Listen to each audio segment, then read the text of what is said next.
nuestro pueblo a lo largo del presente exilio. No obstante, el principal motivo del duelo no son nuestros sufrimientos, sino el padecimiento de la presencia divina, que también se encuentra en el exilio, como está escrito: estaré con él en momentos de aprieto. En un decir, la presencia divina sufre por nuestros sufrimientos. Nos angustia el ocultamiento divino, la falta de verdad y el desprestigio a la Torá. Los malvados tienen éxito y hostigan a los observantes de la Torá. A quienes se esmeran en su cumplimiento lo consideran como si hubiese salido de sus cabales. El templo sagrado está destruido. Forasteros pisotean sus ruinas. El daño espiritual es incalculable, a saber, la pérdida de nuestro apegamiento a Dios. Leemos el tratado de Ta'anit. El 7 de Av entraron los enemigos al Hijal, comieron y hicieron estragos al séptimo y el octavo día. En el noveno, antes de la puesta del sol, lo incendiaron y siguieron ardiendo todo el día. Reflexionó al respecto Rabbi Yohanan: si yo hubiese vivido en esta generación, no habría fijado el ayuno sino en el día 10, cuando se incendió la mayor parte del Ejal. No obstante, los sabios decretaron el día 9, porque lo peor es el momento en que comienza la calamidad. Lo que más duele es el preciso instante en que Dios decidió alejarse de nosotros. Los castigos que azotan al pueblo de Israel después de la destrucción del templo sagrado no son acontecimientos normales. Dios modificó la naturaleza de la tierra de Israel. El rocío no desciende para bendecirla, y los frutos que crecen en ella perdieron su gusto, como enseñan nuestros sabios y tratados de Sotá. Véase lo que hemos... Y también acá hay un capítulo, el holocausto, hay que fijarse ahí también. Está escrito: oí cielos, escucha la tierra, porque ha hablado el Eterno. Así decimos en la Jasón y Shoyá. Hijos de engendré y enaltecí, y ellos se rebelaron contra mí. Dios enalteció al pueblo de Israel entre todos los pueblos. Como vemos, que los judíos tienen éxito en todo lo que emprenden. El porcentaje de doctores, científicos, economistas, abogados, acaudalados, etcétera, que pertenecen al pueblo judío, superan de otros pueblos. El problema es que generalmente no usamos correctamente la bendición divina, ni utilizamos nuestra fuerza como corresponde, sino que la despreciamos yendo en pos de asuntos mundanos y transgrediéndola a su voluntad. A esto elude el versículo antedicho: enaltecí a Israel, sin embargo, se rebelaron contra mí. Está escrito en el tratado de Yomá: porque se destruyó el primer templo sagrado, por 3 factores: idolatría, adulterio y derramamiento de sangre. El segundo templo sagrado, considerando que se dedicaban al estudio de la Torá y hacían actos de bondad, ¿por qué se destruyó? Porque en su corazón les anidaba el odio vano. Aprendemos que se equipara el odio vano a aquellos 3 pecados: idolatría, adulterio y derramamiento de sangre. Acerca de las causas que condujeron a la destrucción del primer templo sagrado, observa los comentaristas Rishonim que en el tratado de Baba Metzia figura otra cuestión, a saber, que no bendecían antes del estudio de la Torá. El Ran resuelve esta contradicción de la siguiente manera: si bien el templo sagrado se destruyó por aquellos 3 pecados, la causa por la cual llegaron a cometerlos fue que subestimaban las enseñanzas de la Torá. La causa de la destrucción del segundo templo fue el odio vano, es decir, que se daban los judíos unos a otros sin motivo y entablaban constantes rencillas. Leemos el tratado de Shabbat: uno de los motivos de la destrucción de Jerusalén fue que despreciaban a los estudiantes de la Torá.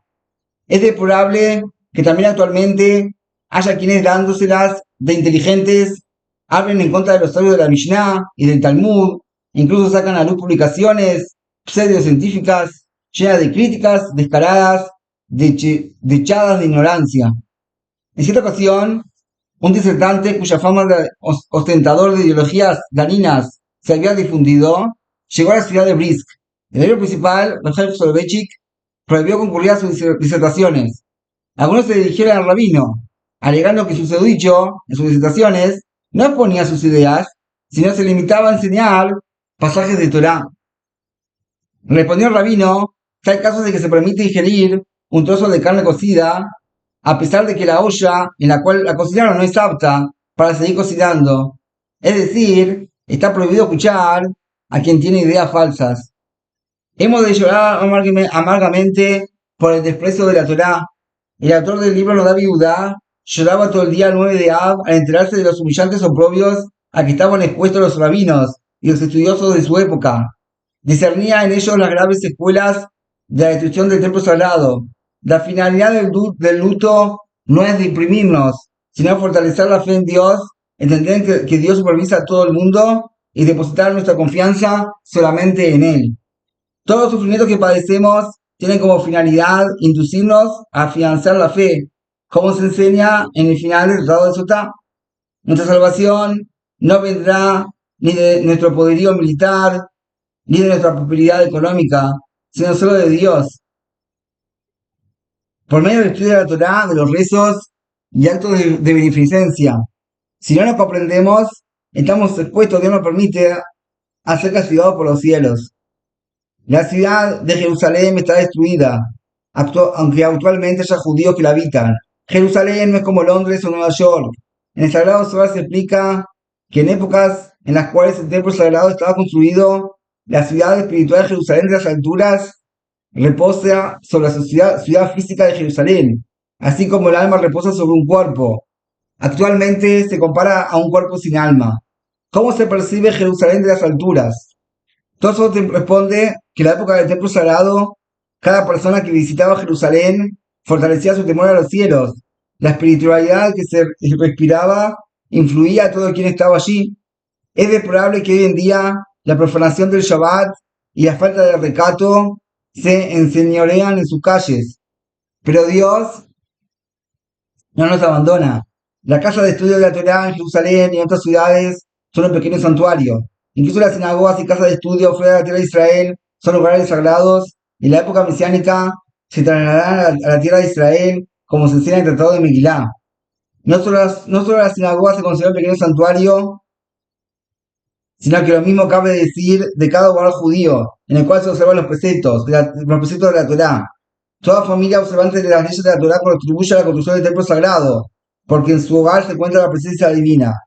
Las 18 bendiciones recitamos, bendito eres tú, Dios, que construya Jerusalén. Se lo dice en tiempo presente, porque inmediatamente tras la destrucción del segundo templo, Dios empezó la construcción del tercer y definitivo templo. Los observantes de la Torá colaboran en su construcción, cada uno en su casa, en su trabajo, en su comunidad, particularmente respetando la santidad de la sinagoga y de la casa de estudio. Así mereceremos por el pronto su reconstrucción. Para culminar el presente capítulo citaremos la enseñanza de nuestros sabios del Tratado de Ta'anit. Todo quien se enluta por Jerusalén tendrá el mérito de verla en su alegría. Todo quien reflexione acerca de cuánto ha bajado nuestro nivel espiritual desde que se destruyó el templo sagrado y sufre por el sufrimiento de la presencia divina, merecerá ser testigo de la conclusión de tal carencia cuando se construya al templo sagrado. Leemos en Lamentaciones, fue la ciudad de Jerusalén como una viuda. Los sabios explican como una viuda, pero no una viuda propiamente dicha, sino como una mujer cuyo marido se fue a otra ciudad y en el futuro regresará a ella. Es emocionante. Que sea su voluntad que aprendemos a ver su regreso por entre nuestros días. Amén. Así entonces vimos este capítulo impresionante del libro Vivir como judío. Son 4 libros de Moshe Sternbruch que sacamos en español, los J-Bait, Reflexiones de la Parashá, Reflexiones de Shabua, Conoce tus raíces, Hamas Shekashir, y Pirkei Avot, capítulos 1 a 3. Entonces, esto es lo que quisimos estudiar el día de hoy. Con el deseo que tengamos todos Jodesh Tov Moraj, este Shabbat de Jodesh Menachem Av, y también la fecha de el Anon Cohen.